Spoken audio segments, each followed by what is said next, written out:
Some reports have surfaced that the Blue Jays are looking to trade catcher Danny Jansen, and it's not all that surprising because they have three very good ones on their team. So we'll break down these reports and throw out a couple of trade rumors in this episode of Jays Digest.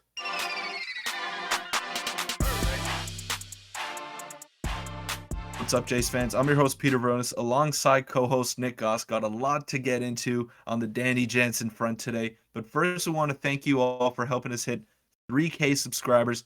We're now on the road to 4K, but as I said in the last video, I don't really like 4K too much as a number. I like 5K, more of a round number, and let's aim for that by Christmas time. How about that? Yeah, I think it's doable. 5K by Christmas. Quick reminder, 84% of you guys who are watching are not subscribed. So if you like the daily Jays content, make sure you hit the subscribe button and help us towards 4K in the short term and hopefully 5K by Christmas. But yeah, like you said, we have a lot to get into today. We'll just get right into it. I'll pop up a report that came out yesterday.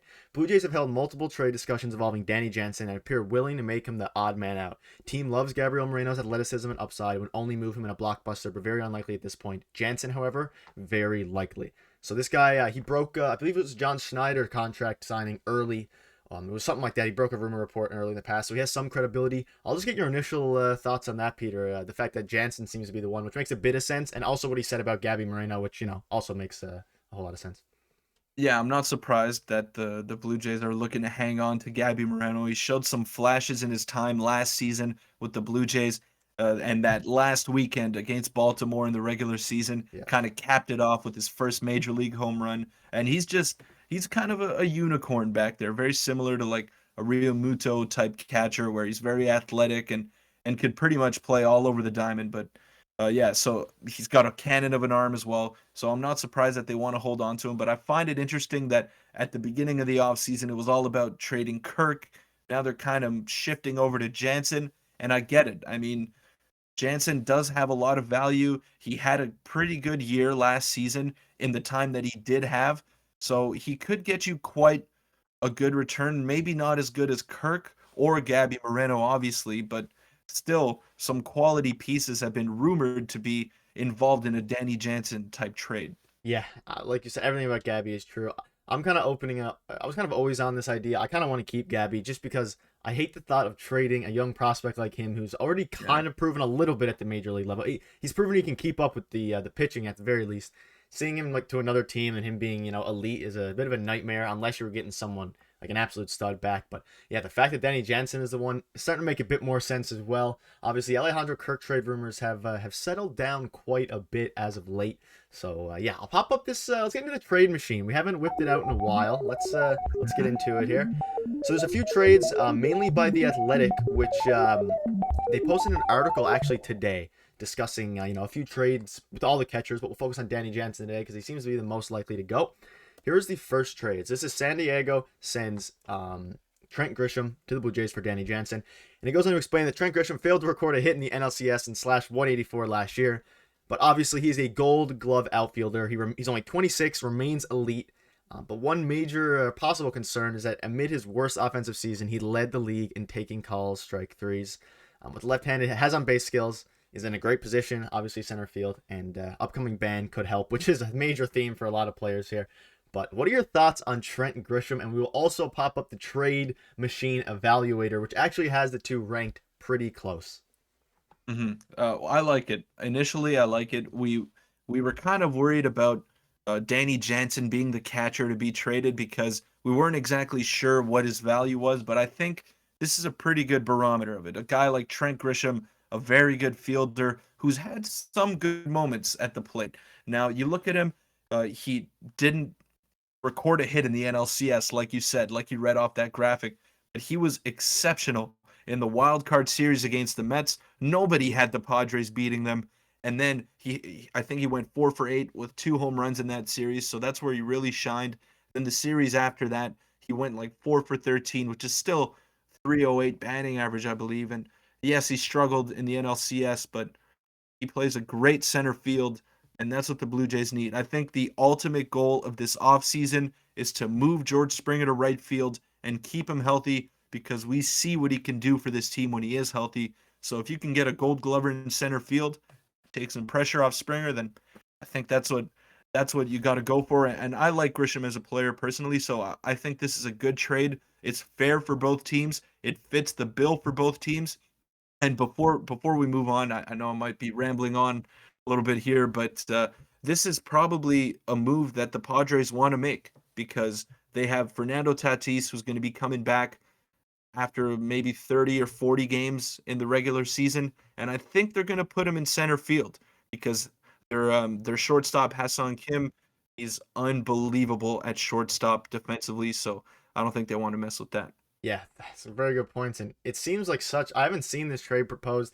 Obviously, we haven't talked about the Padres much because we haven't really been proposed with much trades with them, but it seems to make a bunch of sense. I'll pop up a quick another excerpt from the article. Although Jansen clearly had the better 2022, Grisham would come with one more year club control.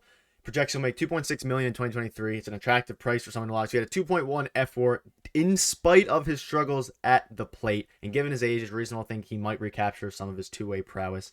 Now, obviously, I know some of you guys out there will probably be thinking that, why do we want a hitter who's hitting 184? And I understand. I'm kind of with you on that. But at the same time, he is an elite defender. And in a year where he only hit 184, he still had a 2.1 WAR. And that's simply because in his worst offensive year, he still managed to be a solid player, especially on the defensive end. He's a Gold Glover. He would man it down there. And last thing we'll talk before we move on to the next trade. This is the evaluator. Obviously, it's not a perfect evaluator, but it's definitely the best one out there. So this is Danny Jansen's projected at 24.9 value. Grisham is 21.20. This takes into account the contract, the way he's performed, the future contract, etc. So it's about as even as you can get, and it just seems like a match made in heaven. And like you said, I don't know if the Jays would want to do it. You'd think maybe they would, but it just completely depends on the other offers. Maybe they might be looking for someone more established. Completely depends on how the free agency goes, though. Yeah, well, it's very similar to kind of the Cody Bellinger situation that we're in right now because we've been rumored for Cody Bellinger, but the only difference is that Bellinger's been an MVP in the past and he's shown what he can do with his bat. But Trent Grisham has had some decent years as well with 800 plus OPS, although in a shortened season, then 740 OPS the next year with the Padres. Strikes out a lot, but he's got a bit of power and, like we said, a great defender. So I wouldn't be opposed to this, but I still think Bellinger is our best bet on the center field market, apart from Brandon Nimmo.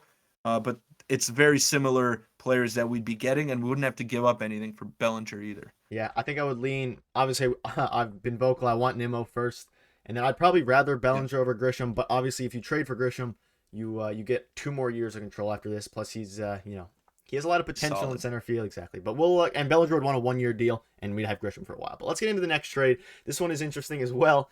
I'm not as much of a fan of this one, but it's Twins send Max Kepler, Jordan Balazovic, and Cole Sands, which are 2, I believe, prospects. Kepler's coming off a down season, obviously for Danny Jansen. Kepler's coming off a down season, but he's a 29-year-old left-handed hitter with a league average OPS for his career. Kepler draws walks, really strikes out, and has averaged 25 home runs per 162 games, and he figures to benefit as much. Here we go again with the shift limitations. He signed through $8.5 million for 2023 with a $10 million team option for 2024. So obviously some more control there as well. What are your initial thoughts on that? I don't mind Kepler. He's had back-to-back below average years hitting wise. Solid fielder and would be a left-handed power bat if he could recapture some of his power. He only had 9 home runs, I believe, last year. But what are your thoughts on that? I don't really love this one as much as the first one that we discussed. I don't think Kepler's as good of a defender, and he plays more to the corner outfields. He's a bigger guy, not as fast as Trent Grisham, so maybe doesn't have the same type of upside that Grisham does in center Definitely, field. But he's had a couple of good years. He's shown some power. He had 36 home runs in 2019 in his last full season as a major leaguer. So maybe if he can regain that sort of form, but I'm tired of discussing sort of reclamation projects. I want to get a guy that's proven. I want to get a guy that we know what we're going to get from him, and I guess Nimmo is our best bet in that sense, but I wouldn't mind getting a Bellinger, but I'm more intrigued by the prospects that we would be getting back in this type of trade, and not so much Max Kepler. Yeah, I kind of agree with that. Obviously, you're getting 2 prospects here, young pitchers, which is, I don't know. If you're giving up a catcher like Danny Jansen, obviously you're going to get the least amount of value out of our 3. But I would much rather the Trent Grisham deal here. At least you have the better defensive ability right off bat, the higher upside. And I'll pop up another thing here. This was Bowden, so he's this was basically his reaction to the proposed deal, and he basically says he doesn't like the trade for the Jays. The concept obviously makes sense. However, Kepler has never moved the needle for him. He'd rather sign Nimmo, Bellinger, or Benintendi, which I also agree with. And he worries about the health of Balasovic, who in his last 2 years have walked 4 batters per 9 innings. And then the other prospect is your back end rotation. I need more quality and less quantity in a Jansen trade. And I think where the Jays are at right now, I kind of agree. We need more quality. We don't need, obviously, prospects are great, but I just want, if we're trading one of our catchers, I would like it to move the needle. Obviously, I think the best case scenario here is the best case scenario would be sign Nimmo, trade one of our catchers for pitching, but maybe it, might go another way around. And I don't know. We still have the Cardinals and, Lars Nootbaar. They didn't really, touch on that, but I would want to trade like that more so than the other ones, and maybe maybe we'll have another video on that in the coming days or so. But interesting trade. I think we all agree that we would rather have the other one though.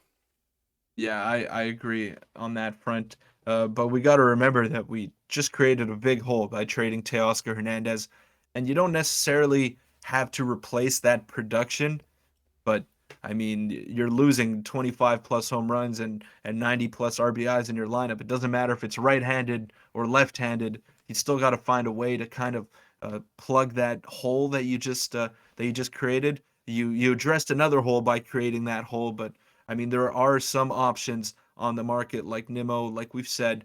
It's all about the price tag, and the Jays are in win now mode. They're not gonna try to get some prospects for Danny Jansen. They're going to try to make their immediate team better, and that's what you got to do if you're trading one of your catchers. Yeah, I don't see this Twins one as very realistic. I did want to throw it in there because these are two trades that we haven't really seen surface much. Just really quickly, this is the trade evaluator of that Kepler trade, and it has the Twins finessing us and fleecing us with the prospects not doing a whole lot, and Kepler obviously 6 value with Jansen being 25, but.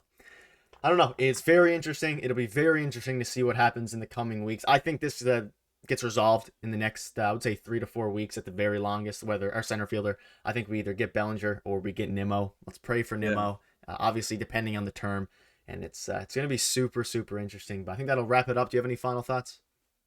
I just hope it gets resolved soon because I'm going crazy with all these rumors, Nick. I want something to happen, and I don't want to keep busting out the trade machine. I want to talk some actual substance, and I want to talk some actual moves being made, and it's worrying me a little bit. What's going on? What's going on in center field? I don't know. It seems everything is that maybe after Thanksgiving, American Thanksgiving, things will start to pick up because no teams have really made moves. We were the first team to make a major splash with the move, and I'm just gonna throw this out there right before the video ends. Benintendi is I got another name to keep an eye on. We made a video about it. I wouldn't be surprised if they go out and get him, but. We'll see you guys in tomorrow's video. Thank you guys for all the support. We're close to 4K. Make sure you hit the subscribe button, and we'll see you tomorrow.